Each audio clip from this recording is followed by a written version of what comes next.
Over-exercising is not the way to good health, actually, as she has mentioned. Well, we say exercise is a good source of stress for our body, but still, there is a limit. There is a threshold of which your stress can now be really stressful. So, hi guys, welcome to our first podcast. So, my name is Lilian Mumina. I am a registered dietitian, and I have my co-host. Please, Grace, introduce yourself. Yeah, so welcome guys. My name is Grace Misera, as she has mentioned. I'm also a registered nutritionist and I work freelance as a nutrition coach. So we are all about nutrition and wellness, women health, and So, welcome to our first podcast. We'll be talking about all matters nutrition. But in today's podcast, since it's the first episode, we're just going to get into the wellness myths that are there. So I'll start with the first myth.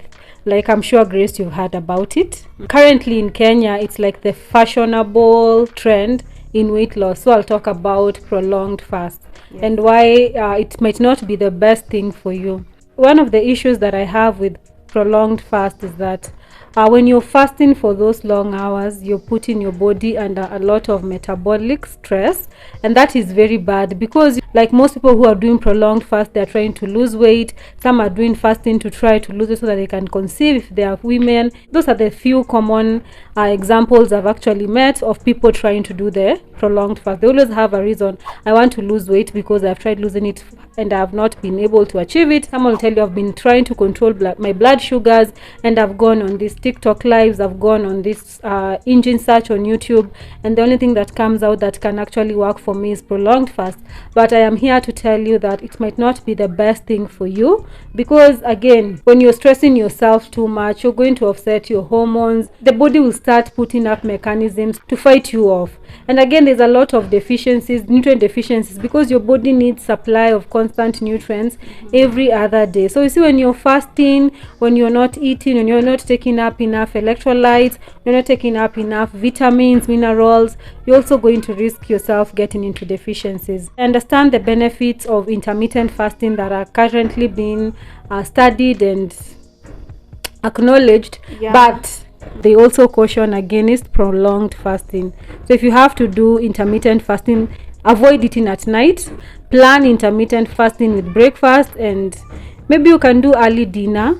That would work. Yeah, just to add on to the intermittent fasting bit is that especially for women, you can do it but not for very long hours like she has mentioned, because most of the studies anyway for intermittent fasting has been done on mostly men. You might lose weight in the short term, but in the long term it's not going to work. So on to another myth that is like trending in relation to also weight, because weight is a very trendy topic currently. The thing that most people believe is that they have to go on very restrictive diets, or what they call as calorie deficit diet. Well, that one works, but it's also not also healthy in the long term. And it's also not sustainable. It's not sustainable, yeah.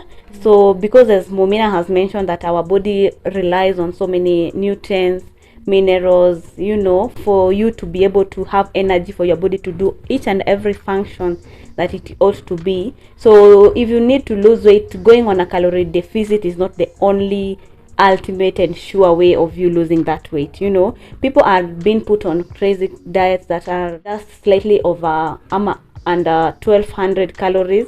So that is really not even half of what your body requires for survival and for all other functions in the body. Not only just calories, but even people are cutting off major macronutrients.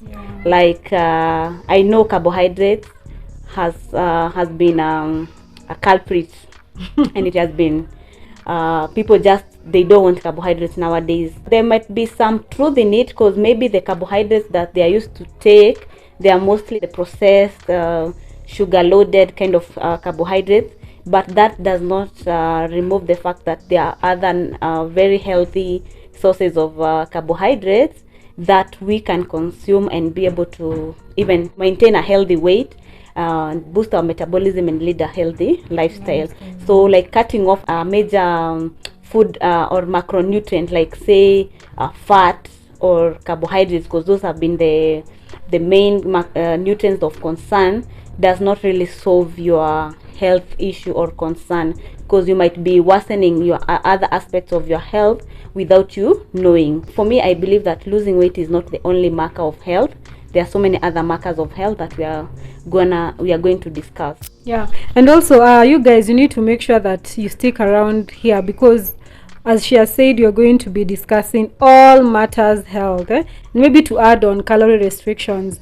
You see, people base it because of the science of, if you don't eat it, you will not store it, you will burn what you already have stored, but again, that science is not sustainable, because there's also the science that your body has adaptive mechanisms to ensure that it also adjusts to that slowed metabolic rate. The minute you start catabolizing and losing the weight, your body will start putting up mechanisms with their adjustments in metabolism. And in most of the times, before you do calorie restrictions, it is advisable that you actually work on what you actually need, because in most of the time, Grace usually says that people undereat, but I have also met a lot of people who are overeating. You see, because of the overconsumption of processed, refined, they tend to have a lot of unnecessary calories in their bodies that are not even needed. So when you're working with a healthy diet and a healthy plan, if you work with a dietitian, you will definitely ensure that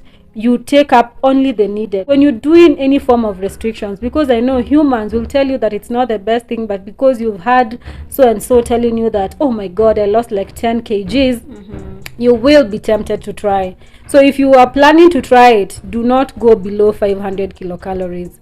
That is the safe limit. If you need 2,500, do not go below 2,000. Your liver, your kidneys, your heart will function below their limit, and that is very, very bad. That is not something we want to achieve. Cinder? Sure. Yeah.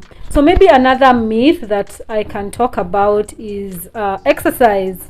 We all love looking good. We are the pioneers and the advocates of exercise. Exercise a day keeps the doctor away. It's like just like an apple a day. Yeah. But you see, exercise can be addictive.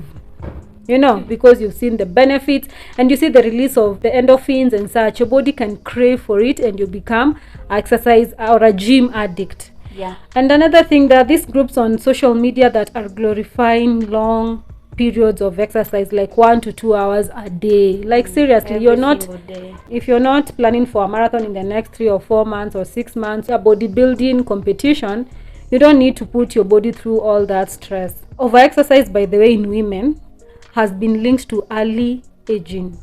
If you want to age faster, kauka. We all glorify lean body masses. We all glorify not having fats in your body. But as a woman or even as a man, you need fat. Fat has several functions in your body. Fat helps cushion your organs. Fat helps you in production of hormones, as she has said. When you work with a very like kidogo fat level because of over exercising, you're going to do your body more harm than good. Like you can plan to do 20 to 30 minutes a day if you want to exercise every single day, or you do 1 to 2 hours 2 or 3 times a week.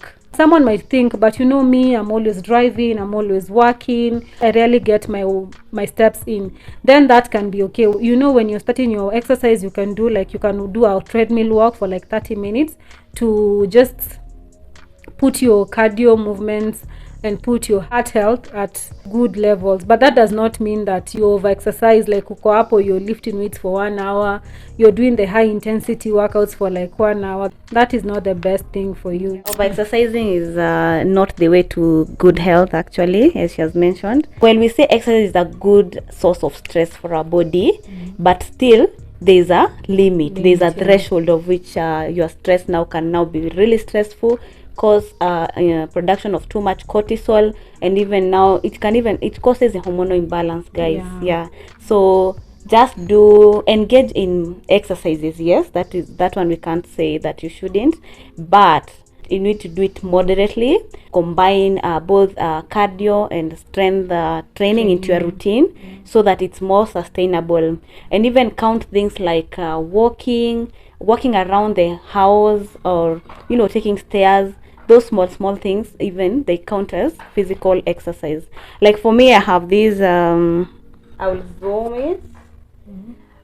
for the purpose of this video. So like it helps me to keep track of the steps that I have made since I woke up to the evening, and I usually have a goal of doing about 7,000 steps.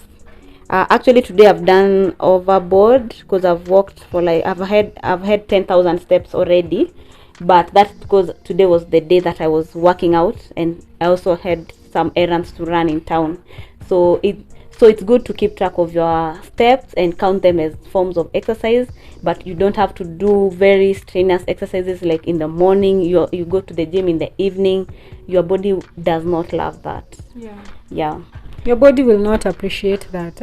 Yes. So if you have not subscribed, it's a good time for us to ask you to kindly subscribe, because we are starting out. Support our channel, and let's grow. Let's build this together. So Grace, the last myth before we stop. This is our first video. Remember to support us.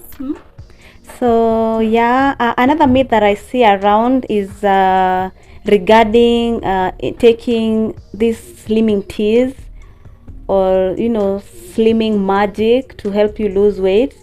I find them not very sustainable. So what these people are selling you are actually laxatives, things that will like cause you to diarrhea or have or have loose stools in the name of feeling like you are losing weight or something. So of course you will lose water weight. You lose water weight initially, but that is not fat that you are losing, you see.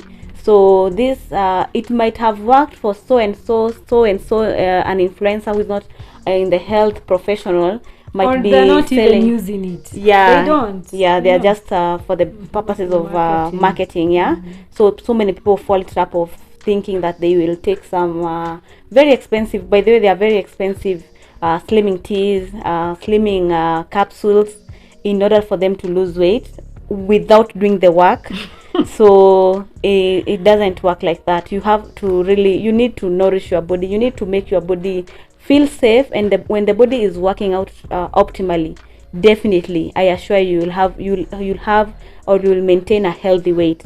Plus people need to understand and just appreciate the fact that our body will keep on changing from one phase to the other. This weight that I have right now is not the weight that I had maybe before getting a baby or something like that. And I have to love this body the way it is.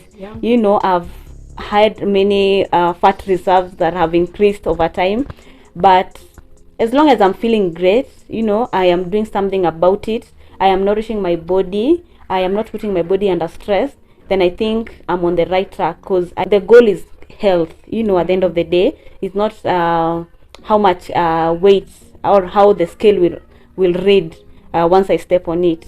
In this podcast we are going to teach you and let you understand ways how you can do it naturally, without getting that supplement, like, because you need to prioritize food first, and then these supplements are good and we don't discourage, but they come later after taking your food and doing all they are called foundations to health. We are going to discuss foundations to health, by the way. That will be our next topic.